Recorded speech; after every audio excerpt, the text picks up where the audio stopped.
Voilà, bienvenue, bonsoir, n'est-ce pas, nos frères, bonsoir à toutes nos sœurs, n'est-ce pas, dans le Seigneur, qui nous suivent depuis leur maison. Nous voulons, n'est-ce pas, de prime abord, nous excuser pour le retard. Nous avons, n'est-ce pas, été surpris par le temps et il y a eu, n'est-ce pas, quelques non-imprévus, n'est-ce pas. Nous bénissons le Seigneur pour ces moments qu'il nous donne de passer. Nous allons lire avec la régie, si possible, le livre de Nombres, chapitre 21 à partir du verset, n'est-ce pas, 5e. Nous sommes à l'heure, n'est-ce pas, des grincements de dents. Nous sommes à l'heure où, mes amis dans le Seigneur, la terre souffre des douleurs, l'enfantement. Le Maître est en train de venir, Christ est en train de venir, n'est-ce pas? Je souhaiterais que la régie, n'est-ce pas, nous lise Nombre chapitre 21 à partir du verset 5e. Il y a la lumière, l'éclairage. Voilà, donc je vais d'abord lire, n'est-ce pas, Nombre chapitre 21 à partir du verset 1er, à partir du verset 5, n'est-ce pas, et à partir du verset 4 pour la meilleure compréhension. Ils partirent de la montagne de Our par le chemin de la mer Rouge pour contourner le pays des Dômes. Le peuple s'impatienta en route et parla contre Dieu et contre Moïse. Pourquoi nous avez-vous, n'est-ce pas, fait monter hors d'Égypte pour que nous mourions tous dans le désert, car il n'y a point de pain et il n'y a point d'eau. Et notre âme est dégoûtée de cette misérable nourriture. N'est-ce pas? Et donc, nous avons, mes amis, pour respecter le contexte, il s'agit, n'est-ce pas, d'un épisode du peuple d'Israël à la sortie de sa prison, de son esclavage en Égypte. Et ce peuple, les amis dans le Seigneur, va, mes amis, après avoir traversé plusieurs difficultés, après avoir vu, n'est-ce pas, la main de Dieu intervenir, et bien, ce continue de se plaindre.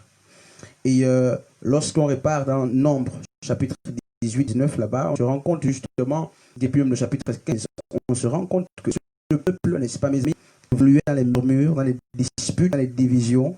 Et on a, mes amis, c'est comme si ce peuple regrettait, n'est-ce pas, la vie qu'il avait abandonnée en Égypte. Sûr, ce peuple, combien même esclave, mes amis, mangeait certainement de la viande, de la bonne viande, n'est-ce pas? Il mangeait certainement du bon pain.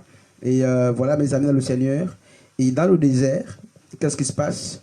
Mes amis, ce peuple va commencer à regretter l'ancienne vie. Ce peuple va commencer, mes amis dans le Seigneur, mes amis, à penser à l'alimentation, n'est-ce pas, de l'Égypte. Quand bien même, c'est ce même peuple qui criait à Dieu, demandant, n'est-ce pas, au Seigneur de l'aide. Il pleurait à cause des atrocités, de la méchanceté. Le Pharaon et toute son armée, n'est-ce pas, lui faisaient vivre. Sorti de là, il va, mes amis, vouloir, mes amis, repartir en Égypte. Pourquoi? Parce que l'alimentation que lui donnait ou le procurait, n'est-ce pas, le désert, mes amis, n'allait pas. Le peuple voulait, n'est-ce pas, manger la même alimentation, n'est-ce pas, de l'Égypte. Donc, nous avons ici l'image, n'est-ce pas, d'une assemblée qui préfère l'esclavage, n'est-ce pas, mais mes amis, plutôt que les conditions du désert. Pourquoi? Parce que, justement, mes amis dans le Seigneur, le désert impose un type d'aliment qui, mes amis, n'est pas toujours conforme à notre propre volonté.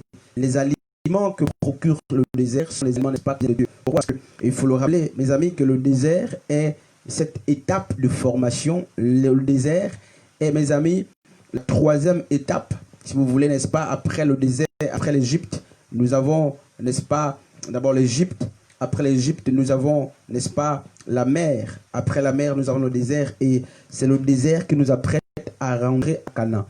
Donc, mes amis, le Seigneur a voulu, mes amis, dans le désert, travailler, formater la mentalité de ce peuple hébreu, parce que ce peuple avait vécu plus de 430 ans d'esclavage en Égypte. Il avait donc vu beaucoup de divinités païennes. Il avait vu le culte, n'est-ce pas, d'Osis, Osiris, n'est-ce pas, et Zeus même. Donc, Dieu voulait, n'est-ce pas, par le désert, formater, n'est-ce pas, c'est-à-dire enlever de ce peuple la culture égyptienne. Et qu'est-ce qui se passe? Il va imposer un type d'aliment, n'est-ce pas, pour éprouver ce peuple de sorte qu'il rentre prêt, n'est-ce pas, à Canaan. Malheureusement, ce peuple, quoique témoin des prodiges de Dieu par, n'est-ce pas, l'entremise de Moïse, ce peuple, quoique témoin, n'est-ce pas, des œuvres de Dieu, va continuer de murmurer. Et verset 5, justement, qu'il a murmuré, non pas seulement contre Moïse, mais aussi contre Dieu. Pourquoi? Parce qu'il s'était lâché, n'est-ce pas, de la manne, nous dit Nombre 11, à partir du verset 6. Le peuple s'était lâché la manne. Et donc, mes amis, et qu'est-ce qui va se passer? Alors, suite aux plaintes, n'est-ce pas, du peuple, suite aux murmures du peuple, le Seigneur va agir. Le Seigneur va parler. Et voici, n'est-ce pas, comment Dieu va agir. Alors, l'Éternel envoya, verset 6, alors l'Éternel envoya contre le peuple des serpents brûlants. Ils mordirent le peuple et il mourut beaucoup de gens en Israël. N'est-ce pas? Donc, mais la Bible dit, n'est-ce pas, que suite au murmure du peuple, qu'est-ce qui va se passer? Dieu va répondre par, n'est-ce pas, un signe.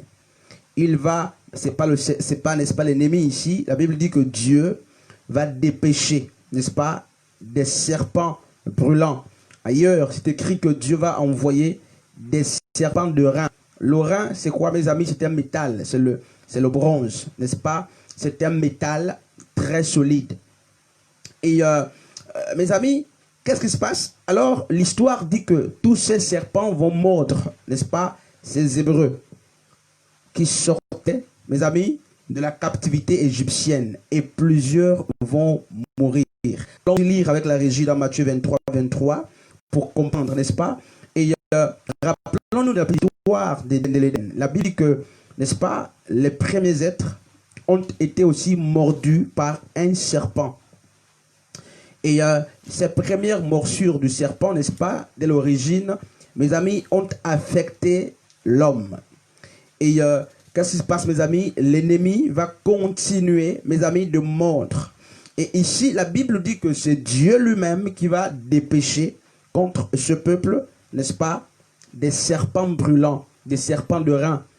Et ces serpents ont conduit plusieurs à la mort. On va d'abord lire Matthieu chapitre 23 à partir du verset 23. N'est-ce pas? Qu'est-ce que la Bible nous dit? On va lire. Matthieu 23 à partir du verset 23. Malheur à vous, scribes et pharisiens, hypocrites, parce que vous avez payé la Bible de la menthe,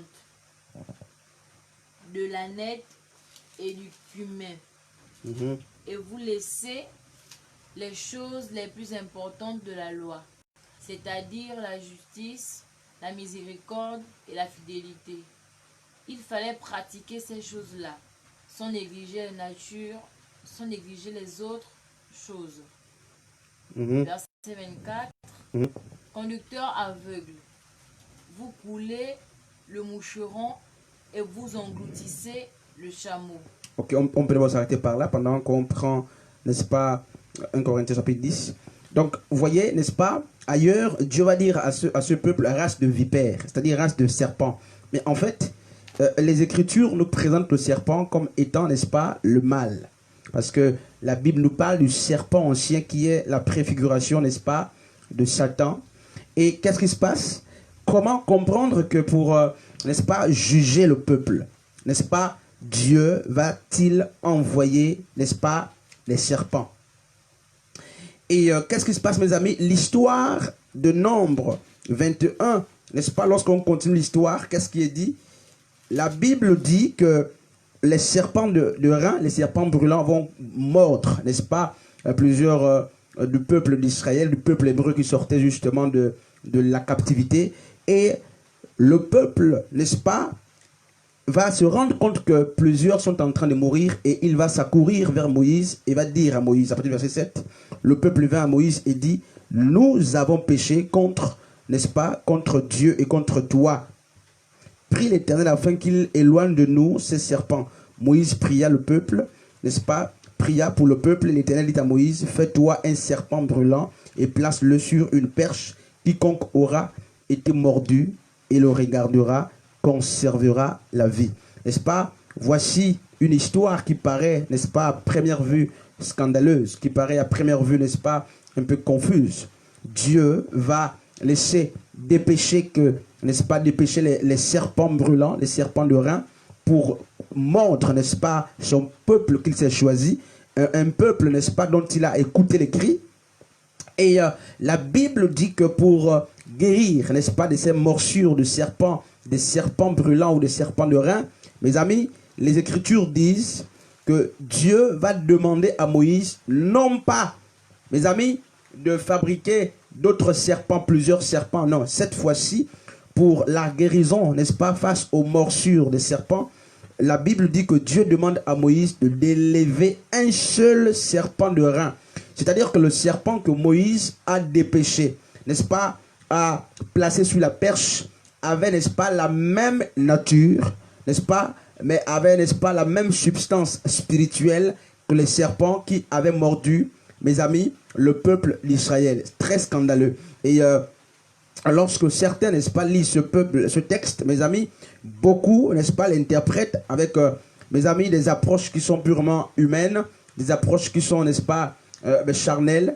Comment Dieu peut-il, n'est-ce pas, demander de lever le serpent et que signifie ce serpent? Christ est-il réellement le serpent de rein, n'est-ce pas? Et on va encore lire les Écritures pour comprendre. D'abord, nous allons prendre Jean chapitre 3, n'est-ce pas, à partir du verset 14. Et mes amis dans le Seigneur, la Bible dit, vous connaîtrez la vérité et la vérité vous affranchira. Voyez comment, n'est-ce pas, mes amis, l'ignorance nous amènera nécessairement à la mort. Donc, Yeshua, mes amis, est-il le serpent de rein? N'est-ce pas?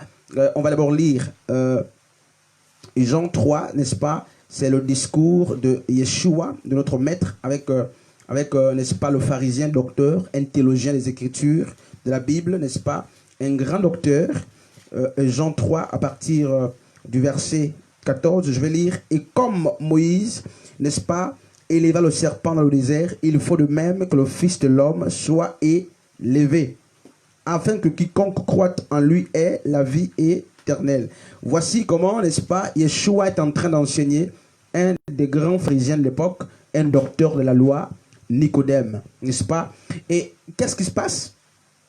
Christ, qui connaissait tellement les Écritures et le Tanakh, va reprendre, n'est-ce pas, l'histoire de Nombre 21 qu'il va présenter au docteur de la loi Nicodème, lui disant que de même que Moïse a élevé le serpent dans le désert, n'est-ce pas, il faut que le Fils de l'homme soit tout de même élevé, de sorte que quiconque croit en lui, n'est-ce pas, ne périsse point. Et qu'est-ce qui se passe? Dans Nombre 21, la Bible dit qu'il fallait fixer les regards. Donc, le verbe fixer, justement, n'est-ce pas, rejoint le verbe de Jean 3, à partir du verset 14. Donc, lorsque Moïse, Yeshua, Dieu disait à Moïse que quiconque, n'est-ce pas, fixera les regards, n'est-ce pas, après être mordu, quiconque fixera ce serpent sera guéri. En fait, il disait quiconque met la confiance, n'est-ce pas, non pas dans le serpent, parce qu'on va voir ce que, n'est-ce pas, les Écritures disent. Le peuple ceux du peuple qui étaient mordus, mes amis, lorsqu'ils fixaient le serpent, ils étaient guéris. Et mes amis, mais en fait, d'où venait la guérison? On va lire 1 Roi chapitre 18 à partir du verset 4. D'où venait, n'est-ce pas, la guérison, mes amis, de ce peuple d'Israël, du serpent ou d'une autre chose? On va d'abord lire 1 Roi chapitre, n'est-ce pas, chapitre 18 à partir du verset 4. Je vais d'abord lire ici. Il fit disparaître, n'est-ce pas, ça c'est le roi Ézéchias, n'est-ce pas, il fit disparaître les lieux, il fit disparaître les hauts lieux, brisa les statues, abattit les idoles et mit en pièces le serpent de rein que Moïse avait fait, car les enfants d'Israël avaient jusqu'alors brûlé des parfums devant lui. On l'appelait Nehushtan. Donc ça veut dire quoi, mes amis? On nous dit que plusieurs siècles après l'épisode de Nombre 21, qu'est-ce qui se passe? Le peuple, mes amis, qui était témoin de l'action de Dieu par l'entremise du serpent de rein, va prendre les morceaux du serpent de rein. En fait, quelque temps après, le peuple d'Israël va reconstituer le serpent de rein et les gens du peuple vont commencer à adorer le serpent de rein. Pourquoi? Pour avoir été témoin, n'est-ce pas, mes amis, de l'œuvre de la puissance du serpent de rein. Et qu'est-ce qui s'est passé? La Bible dit que le roi Ézéchias, lorsque Dieu va le ravir au pouvoir, il va détruire ce serpent. Vous voyez, n'est-ce pas? Qu'est-ce qui se passe, mes amis? Les hommes avaient, à cette époque, mes amis, mis leur confiance dans le serpent de rein, qui était, mes amis, une simple préfiguration. En fait, lorsque Christ a demandé à Moïse d'élever le serpent de rein, il n'a pas dit que la guérison viendrait du serpent de rein. Non. En fait, la guérison venait justement, n'est-ce pas, de la confiance que ce peuple avait mise dans la parole de Moïse. C'est pourquoi, mes amis, la guérison ne venait pas de ce serpent, parce que ce serpent, un roi d'Égypte dit que ce serpent a été vénéré. Plusieurs siècles après, alors que le peuple était déjà à Canaan, plusieurs siècles après, ils vont reconstituer, n'est-ce pas, mes amis, les morceaux de ce serpent, et ils vont, mes amis, commencer à adorer, n'est-ce pas, ce serpent. Et qu'est-ce qui se passe, mes amis? La Bible dit que ce serpent, mes amis, s'appelait Nehushtan, n'est-ce pas? Nehushtan. Nehushtan, en hébreu, signifie, mes amis, prostitution. Vous voyez? Prostitution, n'est-ce pas? Aussi, ça signifie aussi luxure. Vous voyez, donc, désormais, mes amis, ils étaient sortis de la parole de Moïse, qui consistait à mettre, n'est-ce pas, sa confiance dans celui qui était élevé. Ils ont désormais mis la confiance, n'est-ce pas, dans la simple, n'est-ce pas, dans la simple créature. Et mes amis, qu'est-ce qui va se passer? Donc, dans Jean chapitre 3, partir de 14, Christ dit à Nicodème, un roi est plutôt un enseignant de parole, un grand docteur, que, mais en fait, il dit de même que Moïse éleva le serpent, n'est-ce pas, il faut que le Fils de l'homme soit élevé. Par qui? N'est-ce pas? Ce n'est pas le monde qui a élevé Yeshua sur la croix.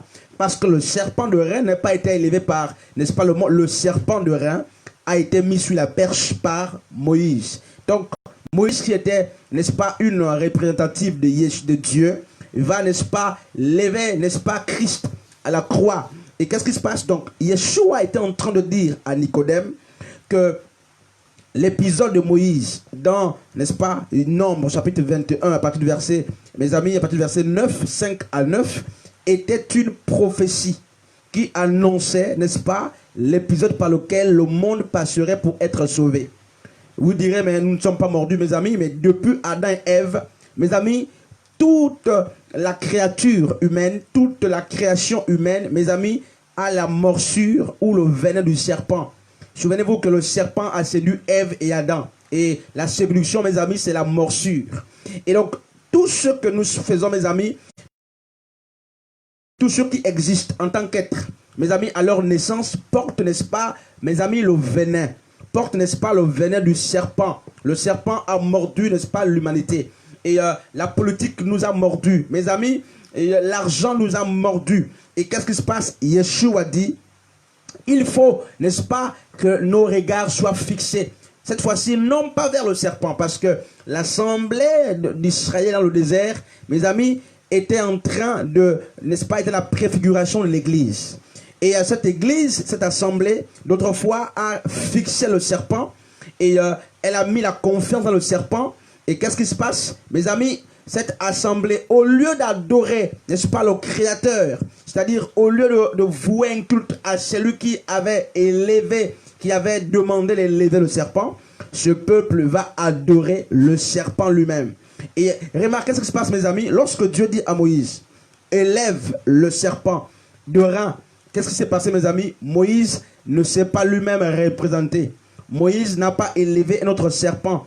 Moïse n'a pas, mes amis, fabriqué un serpent avec une torche. Moïse, mes amis, dans le Seigneur, n'a élevé qu'un seul serpent. Ça veut dire quoi, mes amis? Ça veut dire que plusieurs, aujourd'hui, mes amis, ont élevé d'autre serpent que Yeshua, que la personne de Christ. Donc Christ est, n'est-ce pas, la personne qu'il faut fixer. Lorsque nous sommes asphyxiés, mes amis, lorsque nous sommes, mes amis, dans la dépravation, parce que le salut, n'est-ce pas, vient de Yeshua. On va d'abord lire ce texte, n'est-ce pas, de Apocalypse chapitre 1er, à partir du verset 15, Apocalypse chapitre 1, à partir, n'est-ce pas, du verset 15, on va comprendre quelque chose. Qu'est-ce que Jean nous dit? Jean dit ceci, il dit, n'est-ce pas, à partir du verset 14, sa tête et ses cheveux étaient blancs comme de la neige, comme de la laine, blanche comme de la neige, ses yeux comme une flamme de feu. Ses pieds étaient semblables à de reins ardents, n'est-ce pas, comme s'il eût été embrasé dans une fournaise, et sa voix était comme le bruit, n'est-ce pas, mes amis, des grands eaux. Donc, on nous dit ici que les pieds de Christ sont, n'est-ce pas, mes amis, semblables à de reins. Donc, on comprend que le serpent de reins, mes amis, du désert était la préfiguration de la personne de Yeshua. N'est-ce pas? On va lire avec la régie Job, chapitre 20, à partir du verset 24. Qu'est-ce que la Bible nous dit, mes amis? Nous comprenons que Yeshua, notre Père, notre bien-aimé, mes amis, est le seul, n'est-ce pas? Le seul véritable, celui vers qui nos regards doivent être fixés.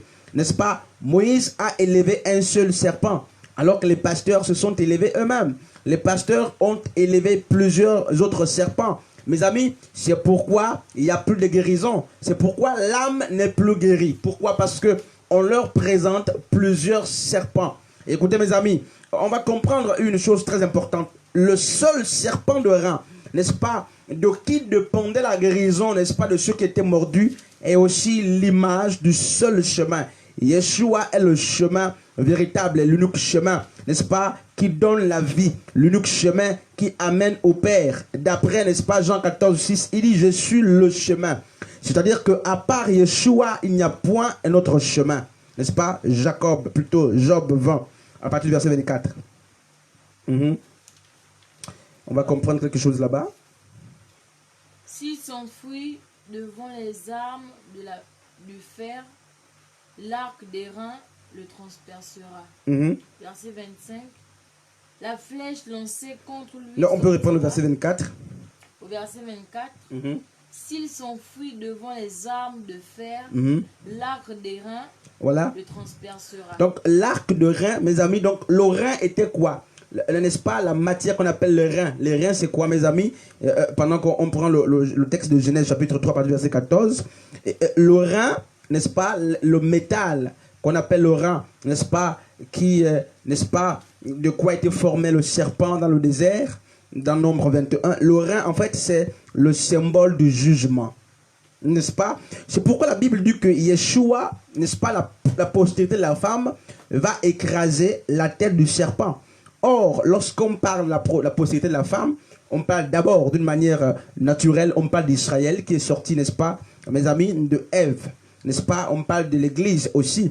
Et d'une manière prophétique, la postérité de la femme, d'après Apocalypse chapitre 1er 15, cette postérité de la femme, n'est-ce pas, qui écrase la tête du serpent, c'est Yeshua. N'est-ce pas? Et donc, les reins signifient, mes amis, c'est le jugement. N'est-ce pas? Et ce jour-là, mes amis, le peuple a été jugé. N'est-ce pas? Non pas pour être condamné, mes amis, mais pour être justifié. On va lire Genèse 3 à partir du verset 14. Donc, les reins, mes amis, c'est l'image du jugement. On va d'abord lire Genèse chapitre 3 à partir du verset 14. Verset 14. Alors Yahweh Dieu dit au serpent, parce que tu as fait cela, tu seras maudit entre tout le bétail et entre tous les animaux des champs. Voilà. Donc, le serpent en lui-même, en réalité, c'est l'image de quoi? De la malédiction. C'est ce que la Bible nous fait comprendre. D'une manière simple, le serpent, Genèse 3, n'est-ce pas, nous dit que le serpent, c'est l'image de la malédiction. Et certains se disent, comment Dieu va-t-il utiliser, mes amis, l'image du serpent pour guérir des morsures du serpent? Mes amis, il faut comprendre que Yeshua, la Bible dit que Dieu est au ciel et il fait ce qu'il veut. N'est-ce pas? Donc, les morsures du serpent ne se guérissent que par le serpent. N'est-ce pas? Par un serpent supérieur. Si les morsures, vous avez été, n'est-ce pas, mordus par le serpent, n'est-ce pas, le serpent ancien, mes amis, vous devez désormais fixer les regards vers, n'est-ce pas, le serpent véritable qui a une substance plus élevée. Parce qu'il faut comprendre que le serpent ancien n'est pas fait de reins, mes amis. Et le serpent que nous fixons, la personne de Christ, mes amis, a les pieds. Notre serpent a les pieds. Il a, n'est-ce pas, mes amis, mais ses pieds sont faits avec les reins. C'est pourquoi il peut, n'est-ce pas, écraser la tête. C'est-à-dire écraser les projets. Écraser, n'est-ce pas, mes amis, la mentalité satanique, écraser les pensées impures, écraser, n'est-ce pas, les œuvres de Satan. Pourquoi? Parce que Yeshua est, n'est-ce pas, le créateur par excellence. Nous allons, n'est-ce pas, lire 1 Corinthiens chapitre 1, à partir du verset 10. Donc, on aura compris, mes amis, que, mes amis, Moïse a élevé un seul serpent. Combien parmi nous ne sont-ils pas mordus? Et combien parmi nous regardent-ils au serpent de rein? Mes amis, le seul serpent, n'est-ce pas, la seule entité spirituelle capable de nous délivrer de nos morsures de serpent, c'est la personne de Christ. Malheureusement, les pasteurs se sont présentés eux-mêmes comme des serpents de rein. Les prophètes se sont présentés eux-mêmes comme les serpents de rein. N'est-ce pas? Les évangélistes se sont présentés eux-mêmes comme les serpents de rein. C'est pourquoi il y a la confusion. Mes amis, j'imagine que si ce jour-là, Moïse élevait plusieurs serpents, la confusion serait installée. Il a élevé un seul serpent. Pourtant, à la base, le peuple a été mordu par plusieurs serpents. Mes amis, Yeshua était... Cet épisode de la Bible, mes amis, était une prophétie, n'est-ce pas? C'était un acte prophétique qui annonçait Christ sur la croix, n'est-ce pas? Ce Christ qui s'est fait malédiction, n'est-ce pas, mes amis, pour, mes amis, juger le monde. Ce Christ qui s'est fait malédiction et péché, mes amis, a vaincu la mort et le péché. Et lui seul peut guérir. Mes amis, aucun pasteur, aucun prophète, n'est-ce pas, ne peut vous sauver. Elle fixait, n'est-ce pas, les regards vers le serpent. C'est-à-dire quiconque mettait sa confiance dans les paroles, n'est-ce pas, de Yeshua, retrouvait la vie et il vivait. Quelle que soit l'onction pastorale, ce n'est pas le pasteur qui donne la vie, mes amis. Ayons les regards fixés vers le serpent de rein. L'humanité est mordue, mes amis, par la politique. N'est-ce pas? Les églises sont mordues par le serpent.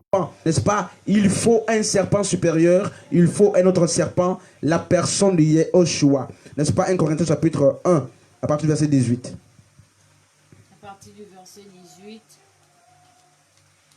Car la prédication de la croix est une folie pour ceux qui périssent. Donc, mais pour nous qui sommes sauvés, elle est la puissance de Dieu. Voilà. Donc, Moïse, mes amis, va dire, regardez à la croix si vous voulez être sauvés. Alors que dans, n'est-ce pas, la tradition romaine, n'est-ce pas, mes amis, la croix était une abomination véritable. Même chez les Hébreux. Mes amis, celui qui allait à la croix était maudit. Et qu'est-ce qui se passe? La Bible dit, Paul dit que la prédication de la croix est une folie pour ceux qui périssent. Mais la puissance de Dieu pour nous qui croyons. Et ce jour, mes amis, la prédication de la croix, mes amis, parce que la perche que Moïse a élevée, sur laquelle il a mis, n'est-ce pas, le serpent qui faisait l'expiation, était, n'est-ce pas, la préfiguration de la croix. Le serpent, mes amis, plutôt, les reins, c'était le jugement de Yeshua. N'est-ce pas? Yeshua a dû juger les nations, juger le monde, n'est-ce pas, avant de nous racheter. J'aimerais qu'on lise, n'est-ce pas, notre texte qui me vient, n'est-ce pas, à l'esprit, Romains chapitre 1er. À partir du verset 25, on va terminer, n'est-ce pas, quelque part là-bas. Donc, mes amis dans le Seigneur, Yeshua est le seul et véritable serpent de rein, n'est-ce pas? C'est une image. Et nous n'allons pas non plus mettre notre confiance dans le serpent de rein, mais le peuple se doit désormais de mettre, n'est-ce pas, sa confiance dans l'instruction de Dieu, dans la parole de Dieu. Et c'est ce jour-là, la foi, n'est-ce pas, qui a amené ce peuple à fixer le serpent. Ayons les regards fixés vers le serpent de rein. Yeshua est le serpent de rein. Mes amis, si tu es mordu, il y a une solution. nous sommes mordus par le péché, mordus par le mal, mordus par les pensées impures, mordus, n'est-ce pas, par les cultures et les traditions de nos parents. Mes amis, Yeshua est le serpent de rein, véritable, le seul et véritable chemin. N'est-ce pas, Romains chapitre 1 à partir du verset 25. À partir du verset 25. Romains chapitre 1, à partir du verset 25. Eux qui ont changé la vérité de Dieu en mensonge et qui ont adoré et servi la créature. Voilà, donc ils ont servi, adoré la créature plutôt que le Créateur. Et c'est ce qui s'était passé dans 1 Roi chapitre 18 à partir du verset 4. Le peuple, au lieu d'adorer Dieu, le peuple va commencer à adorer le serpent de rein qui était une simple préfiguration et une simple créature.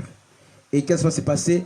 Ézéchias, dans, n'est-ce pas, 2 Rois chapitre 18, va détruire ce serpent de rein qui était, n'est-ce pas, mes amis, qui était devenu, n'est-ce pas, une divinité spirituelle, qui était devenu, n'est-ce pas, le dieu de la luxure, le dieu de la prostitution. Mes amis, mais que Dieu nous aide. Qui est mordu à l'heure actuelle? Dieu dit, n'est-ce pas, qu'il est le seul et véritable, capable, n'est-ce pas, de nous guérir n'est-ce pas, mes amis, des morsures. Est-ce que tu as été mordu par le désespoir, n'est-ce pas? Parce que il y a des serpents à tous les niveaux, mes amis. Est-ce que c'est le désespoir qui est, n'est-ce pas, la morsure? Quelle morsure portes-tu, n'est-ce pas? Est-ce que c'est le désespoir? Est-ce que c'est la trahison? Est-ce que c'est le manque? Est-ce que c'est... Mes amis, à chacun une morsure. Et la Bible dit que toutes ces morsures trouvent leur guérison, n'est-ce pas, lorsque nos regards sont fixés vers Yeshua, qui est, n'est-ce pas, le véritable serpent de rein. Romains chapitre 1er, à partir du verset 23, donc le même chapitre, on va remonter un peu au verset 23. Qu'est-ce que la Bible dit, mes amis? Donc la région de ce texte-là, Matthieu 1er, plutôt Romains chapitre 1er, à partir du verset 23. Qu'est-ce que la Bible nous raconte là-bas?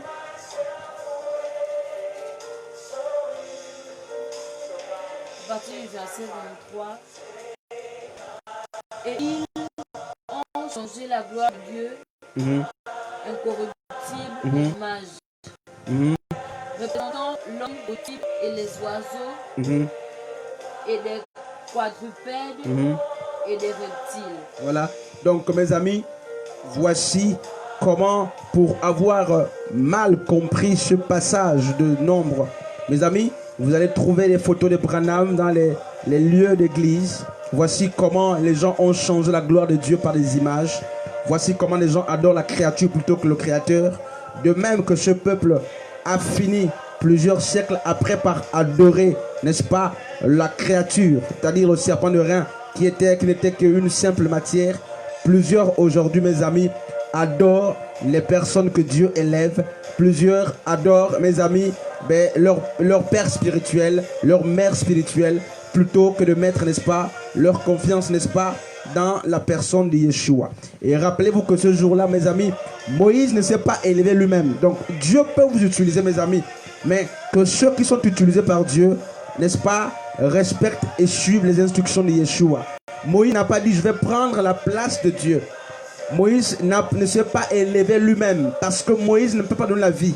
Mes amis, la seule personne qui peut guérir des blessures, n'est-ce pas, des morsures, c'est cette personne qui jamais ne peut être mordue. Yeshua seul peut guérir. Yeshua seul peut guérir parce que lui-même n'a pas besoin d'être guéri.